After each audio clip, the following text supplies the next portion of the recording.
नमस्कार, स्वागत है साहित्यिक झरोका चैनल पर। आज हम करेंगे भीष्म साहनी का उपन्यास तमस। इसके मुख्य पात्रों के बारे में मैं पहले वीडियो बना चुकी हूँ, उसका लिंक यहाँ डिस्क्रिप्शन बॉक्स में डाल दूंगी। आज हम इसकी कथा का सार जानेंगे, तो आइए देखते हैं। देखिए, तमस भीष्म साहनी का सबसे प्रसिद्ध उपन्यास है। इसका प्रकाशन कैसे कब हुआ, जैसे कि हम सब जानते हैं 1973 में हुआ। इस उपन्यास की कथा वस्तु किस पर आधारित है? 1947 में पंजाब में जो भयानक सांप्रदायिक दंगे हुए थे उन पर आधारित ये कथा वस्तु है, तथा इसके साथ साथ इसमें लाहौर के आसपास की सिर्फ 5 ही दिनों की कहानी को वर्णित किया गया है, यानी 5 दिनों की कहानी को उपन्यास का रूप दिया गया है। इस उपन्यास के अगर खंडों की बात करें तो ये 2 खंडों में या 2 भागों में विभाजित है। जो इसका पहला खंड है उसमें सांप्रदायिक तनाव की कहानी कही गई है, और दूसरे भाग में अनेक गांव उपन्यास की परिधि में लिए गए हैं या आ जाते हैं। वे इस उपन्यास के साहित्य जगत में बहुत लोकप्रिय हुए थे। वे कौन है? इस उपन्यास से, यानी भीष्म साहनी, इस उपन्यास से साहित्य जगत में उनको काफी लोकप्रियता मिली। तमस को 1975 में साहित्य अकादमी पुरस्कार से भी सम्मानित किया गया था। इस पर 1986 में गोविंद निहलानी ने दूरदर्शन धारावाहिक तथा एक फिल्म भी बनाई थी। अब अगर इसकी कथा के सार की अगर बात करें तो इसका आरंभ होता है नत्थू चमार के द्वारा सुअर मारने की घटना से। हमने जाना था कि तो नत्थू चमार है वो एक मरा हुआ सुअर वहां फेंक जाता है। मुराद अली अंग्रेजी सरकार का चमचा है।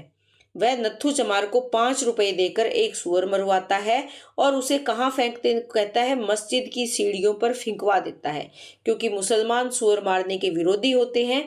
तो इस बात से मुसलमान क्या है, क्रोधित हो जाते हैं। इस घटना से मुसलमानों में खलबली होती है और इसके सुअर के बदले में वो क्या करते हैं, एक गाय को मार देते हैं। इससे क्या होता है, हिंदू भड़क जाते हैं। परिणाम स्वरूप शहर में सांप्रदायिक तनाव हो जाता है और दोनों संप्रदाय, हिंदू और मुस्लिम, एक दूसरे के दुश्मन बन जाते हैं। नागरिकों का एक शिष्टमंडल डिप्टी कमिश्नर रिचर्ड से मिलकर शांति स्थापना के लिए सरकारी सहयोग चाहता है।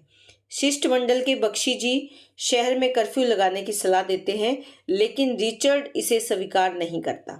वह स्थिति की गंभीरता को जानते हुए भी अनजान बना रहता है, क्योंकि सुअर मरवाने का कार्य भी तो अंग्रेजों ने ही किया था।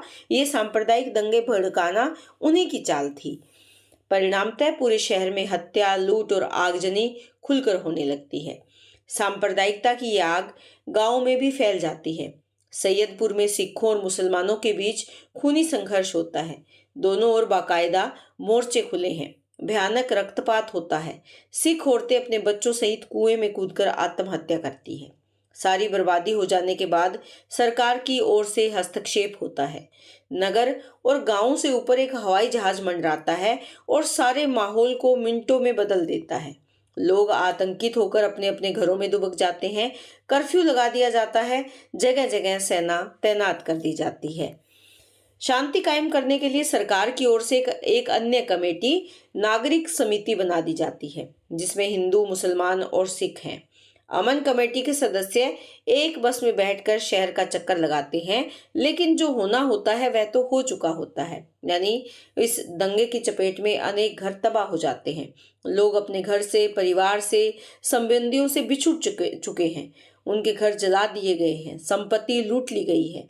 वे शरणार्थी कैंपों में अपनी बहू बेटियों का पता पूछ रहे हैं। तमस उपन्यास इसी सांप्रदायिक खूनी संघर्ष की कहानी है। शरणार्थी कैंप का जो वर्णन लेखक ने किया है वह पाठक को सोचने पर मजबूर कर देता है, क्या वाकई में हम इंसान हैं? जिस इंसानियत की व्याख्या हम जीवन भर करते रहते हैं वह असल में समय आने पर पिछली सीट ले लेती है और हमारी चालाक शक्ति, क्रोध, ईर्ष्या, बदले की भावना हो जाती है। हमारा व्यवहार हिंसात्मक हो जाता है, यानी हम पशुवत व्यवहार करने लगते हैं।